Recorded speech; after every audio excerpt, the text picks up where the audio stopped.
Good afternoon, sir. Good afternoon. What is the difference between Nigeria and Nigerians? It's very, very clear, understand now. Nigerian is the geographical location of Nigerians, while Nigerians are the habitat of Nigeria. Nigeria is a blessing to Nigerians, while Nigeria is a problem to Nigeria. Nigeria is 63 years old, while Nigerians are still crawling.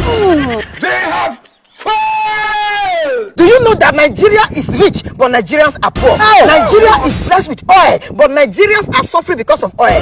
Nigeria is free of its colonial masters, but Nigerians are running to the land of their colonial master for survival. Nigeria have leaders, but Nigerians lack leaders. Nigeria have a great future, but Nigerians are so myopic to picture the future. Nigeria is blessed with mineral, but Nigerians are suffering from political diabetes. My brother, do you know that as I speak to you now, the person that sang the land is green is no longer in the land. She's in another land looking for greener pastures. They told us that education is the key. But do you know that yesterday I see my classmates for international airport, they said padlock? This is a country where every man wants to trample on another man to be elevated. A country where professors are made professors just to announce the result when literate one theater office. As I speak to you now, do you know that the salary of an average policeman is 50 liters of fuel? From here to Shogotendo, that be the salary. My brother, do you also know that the salary of a soldier man is not enough for him to go and see his family to and fro? As I speak to you now, our scholars are flying out, our engineers are flying out, our doctors are flying out, our professors are flying out, our graduates are flying out, and still the economy of this country is yet to take off. As I speak to you now, 3 sets of people are left in this country. Those who are running, those who are running for election, and those who hit the ground running. Do you know that we are no longer a country? We are now a group of people waiting for their visa to come out. So you mean this full Nigeria now embassy? Yes, those who remain and those who they deny. Get out of here. My brother, Nigeria is blessed, but Nigerians are wicked. Every man is waiting for the next man to fail, and yet you want the country to succeed. Wickedness, bitterness, self-entitlement, immediate gratification is the fastest mobilization to corruption. You don't need transport. I want to harvest you. Do you know that in our country today, if you want to be a sinner, you go to the church. If you want to die, you run to the hospital. If you want to be corrupt, you go to court. If you want to be unemployed, you go to school. If you want to steal, you contest for election. Doing evil is not the new good, and doing good is not the new evil. Shall we continue to do evil that against me abide? God forbid. Who cares? This is Nigeria, not America. This is the only country where our parliamentarians and lawmakers we gather together with big agbada just to shout the eyes have it, and yet the masses will never see it or get it. In those days, God will send his prophet to go and warn and advise kings and leaders. But in our time, our leaders are the ones advising our prophet from spiritual pulpit to political pulpit. But the matter of them all and the general overseer of them all is our corrupt leaders. There is a difference between a public servant and a public master. When a public servant becomes a public master, then absolute power corrupts absolutely. Do you know that before this country was created, corruption was created, and on the altar of corruption was this country created? Our colonial master were smart enough to have left us in a humpity-dumpty situation. But today, it's still a big shock today that we are still striving. We are even 63 years old, going to 64.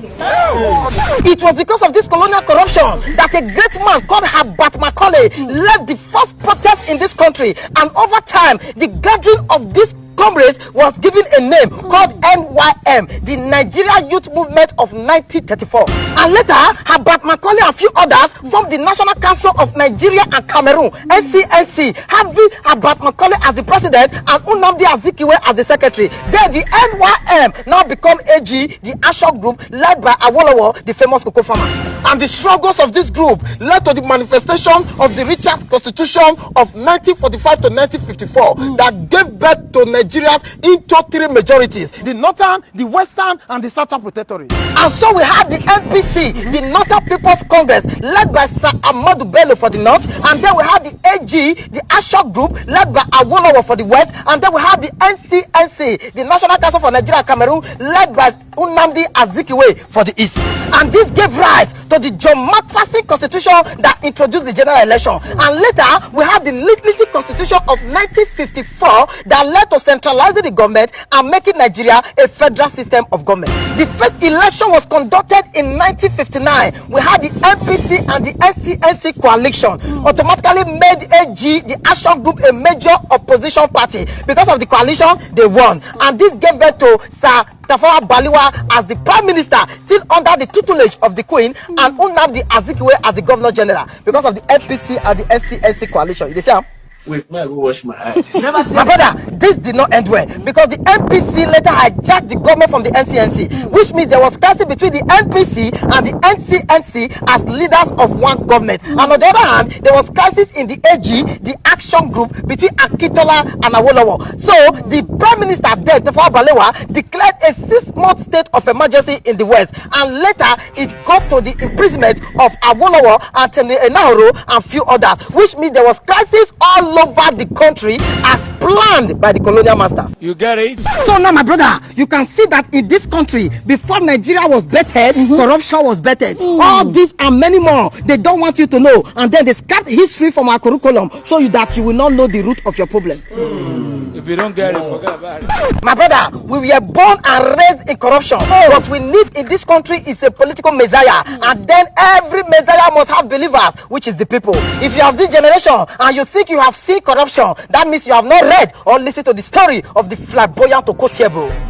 Jesus, my brain want blow. So my fellow Nigerians, it is the people that will define themselves for themselves so that they will not be swallowed up by political fantasies. It is time for you to know that you are the change you seek. It is time for us to quit the game blame and be the change. It starts for me and you. My brother, according to Joseph de Maistre, and I quote, every country has the government it deserves. So corrupt leaders is the government of them all. Corrupt leaders is the general overseer of them all. Corrupt leader does not live abroad. He lives in greed, wickedness, self-entitlement, and immediate gratification. Thank you. Thank you. You don't kill this man with grammar.